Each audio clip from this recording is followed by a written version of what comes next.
ব্যক্তিটা কে? আল্লাহ রাসূল সাল্লাল্লাহু আলাইহি ওয়াসাল্লাম, যাকে আমাদের হেদায়েতের জন্য আপনি পাঠিয়েছিলেন। আরেক রওয়ায়াতের মধ্যে আছে, এই প্রশ্ন করার পর আরেকটি প্রশ্ন করে। আরেকটি কি করে? প্রশ্ন করে। কি প্রশ্ন? ফেরেশতারা আবার জিজ্ঞেস করে, তুমি এই প্রশ্নের উত্তরগুলো কোথায় পেয়েছো? এই প্রশ্নের উত্তরগুলো তুমি কোথায় পেয়েছো?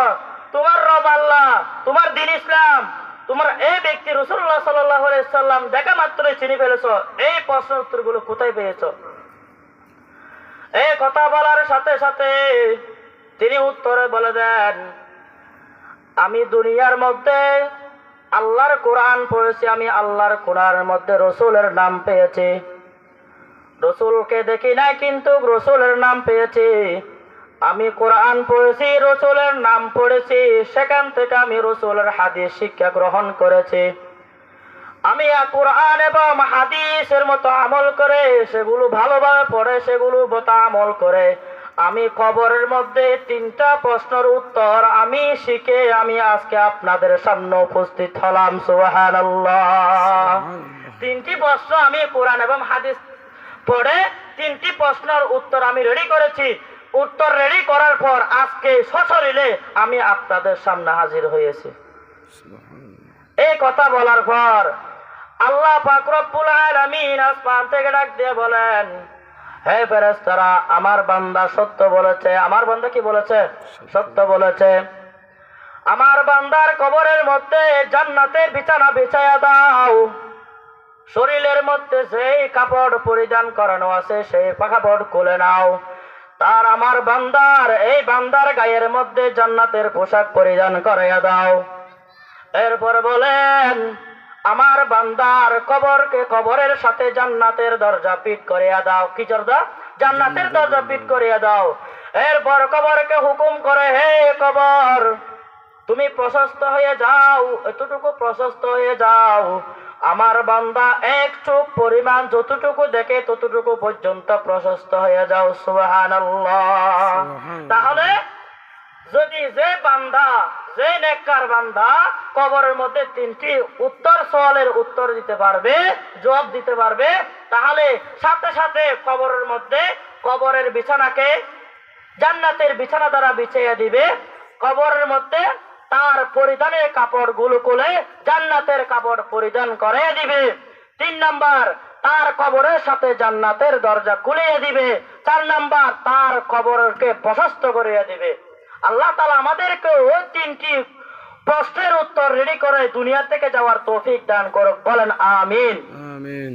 এরপর খবরের মধ্যে যখন ফেরেশতারা যখন চলে যাবে, হঠাৎ করে এক ধবধবে সাদা এক ব্যক্তি আসবে। আসার পর দেখতে চেহারা অনেক সুন্দর, তার শরীর থেকে সুঘ্রাণ আসবে। আসার পর ওই ব্যক্তি আসার পর বলবে, আমি তোমার কাছে আসছি। সালাম করে বলবে, আমি তোমার কাছে আসছি। তখন নেককার ব্যক্তি বলবে, তুমি কে? আমি তো তোমাকে কোনোদিন দেখি নাই, তুমি কি জন্য আসছো? তখন ওই ব্যক্তি বলে, আমি তোমাকে এমন একটি সুসংবাদ দিতে আসছি, যে সুসংবাদ শোনার পর তুমি অনেক খুশি হয়ে যাবে। অনেক কি হয়ে যাবে? খুশি হয়ে যাবে। এই কথা বলার পর তিনি আবার জিজ্ঞেস করলেন, তোমার চেহারা দেখে আমার মনে হয় তুমি আমাকে কোন সুসংবাদ দিতে আসছো। আমাকে বলে দাও, তুমি আমাকে কি সুসংবাদ দিতে আসছো? এই কথা বলার সাথে সাথে তিনি বলেন, আমি তোমার ওই সমস্ত নেক আমল যে আল্লাহ তাআলা যে তোমাদেরকে ওয়াদা করেছিল দুনিয়ার মধ্যে, তোমরা নামাজ পড়ো বান্দা, নামাজ পড়লে কবরের মধ্যে তোমাদের নেকি হবে, রোজা রাখো তোমাদের নেকি হবে, যাকাত আদায় করো তোমাদের নেকি হবে, হজ আদায় করো তোমাদের নেকি হবে। আজকে সেই নেকি আমি, তুমি যে আল্লাহর হুকুম পালন করেছো, আজকে আল্লাহর হুকুম পালন করার কারণে তুমি আল্লাহর ওয়াদাও রক্ষা করেছো। আল্লাহ তোমাকে যে ওয়াদা দিছে সেই ওয়াদা রক্ষা করেছে।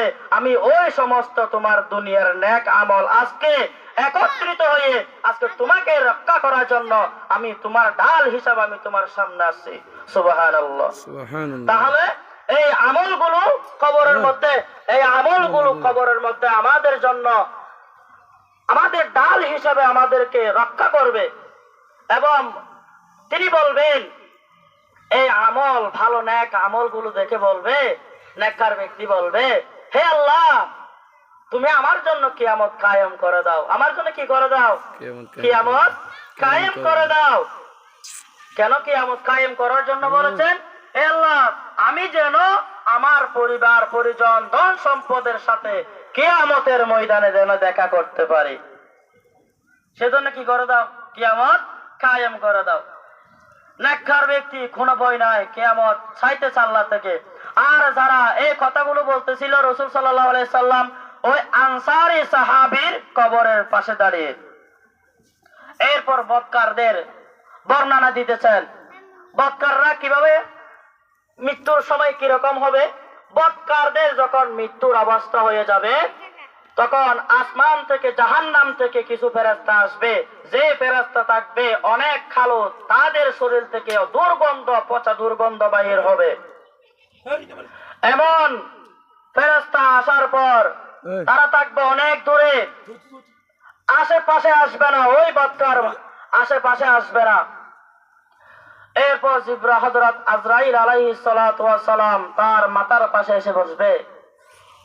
বদকারের মাথার পাশে এসে বসার পর বলবে, হে নিকৃষ্ট আত্মা, তুমি তার অন্তর থেকে, তার দেহ থেকে তাড়াতাড়ি বাহিরে চলে আসো। আল্লাহর আযাবের মধ্যে পতিত হওয়ার জন্য তাড়াতাড়ি অন্তর থেকে বা রূহ থেকে বাহির হয়ে যাও, তার দেহ থেকে বাহির হয়ে যাও। এই কথা যখন বলবে, ওই নিকৃষ্ট ব্যক্তির, বদকার ব্যক্তির আত্মা ভয় পেয়ে যাবে, বাহির হইতে চাইবে না।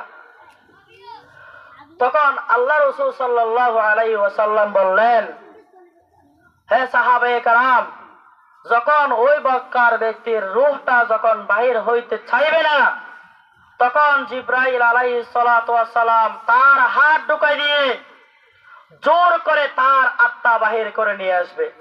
এমন ভাবে কষ্ট পাবে, যদি প্রতিটি পশমের মধ্যে যদি গরম সুই দিয়ে, যদি লোহার সুই দিয়ে প্রতিটি পশমের মধ্যে ঢুকাইয়ে দিলে যেভাবে কষ্ট পাবে, ওই রূহটা বাহির করার সময়, বদকার ব্যক্তির রূহটা বাহির করার সময় সেরকম কষ্ট পাবে। নাউজুবিল্লাহ।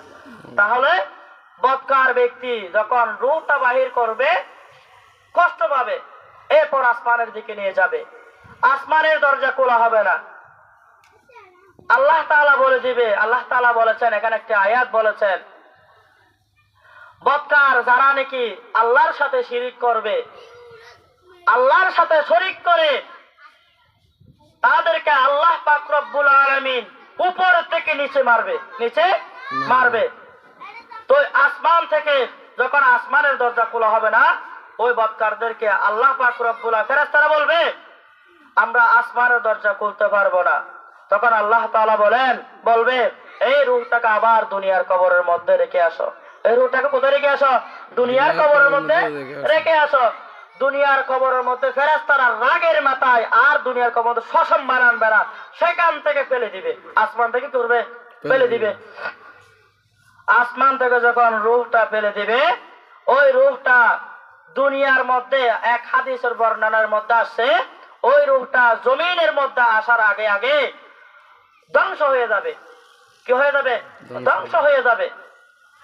যখন রূহটা, যখন ফেরেশতারা দুনিয়ার শেষ প্রান্তে যখন তালাশ করে যখন নিজের কবরে, দুনিয়ার কবরের মধ্যে যখন দিবে, সাথে সাথে দুইজন ফেরেশতা আসবে এবং তাকে উঠাবে, বদকার ব্যক্তিকে উঠাবে। উঠার পর বলবে, মান রব্বুকা, তোমার রবকে। কি বলবে? তোমার রবকে। তিনি বলবে, ইয়া আল্লাহ, আমি তো জানি না। লা আদরি, আমি তো জানি না। মান দীনুকা, তোমার ধর্মকে। ইয়া আল্লাহ, আমি তো জানি না। হায় আফসোস, আমি তো জানি না। এরপর বলবে, তুমি কি এই ব্যক্তিকে চিনো?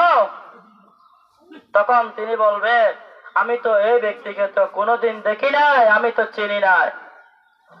এই কথা বলার সাথে সাথে আল্লাহ পাক রব্বুল আলামিন আসমান থেকে ডাক দিয়ে বলবেন, এই ফেরেশতা, এই বদকার ব্যক্তি মিথ্যা বলেছে, এই ব্যক্তি মিথ্যা বলেছে। এই ফেরেশতারা, তোমরা তার কবরের মধ্যে জাহান্নামের আগুন জাহান্নামের বিছানা বিছায়া দাও। তুমি এই কবরের মধ্যে জাহান্নামের বিছানা বিছায়া দাও। এই কবরের সাথে জাহান্নামের দরজা ফিট করিয়া দাও। তার পরনের কাপড় খুলে জাহান্নামের কাপড় পরিধান করিয়া দাও। এবং ফেরেশতাদেরকে হুকুম করবে, হে ফেরেশতারা, তোমরা এই তার কবরকে সংকীর্ণ করে দাও, এমন ছোট করে দাও, এমন ভাবে ছোট করে দাও। ফেরেশতারা ছোট করার অনুমতি পাওয়ার পর ফেরেশতারা কবরের দুই পাশের মাটিকে এমন ভাবে চাপ দিবে, এক চাপের কারণে এক পাশের হাড়গুলো আরেক পাশে চলে আসবে। আসার পর হঠাৎ করে একজন ব্যক্তি, কালো গন্ধওয়ালা দুর্গন্ধওয়ালা একজন ব্যক্তি আসবে। একজন ব্যক্তি কবরের মধ্যে উপস্থিত হবে। উপস্থিত হওয়ার পর ওই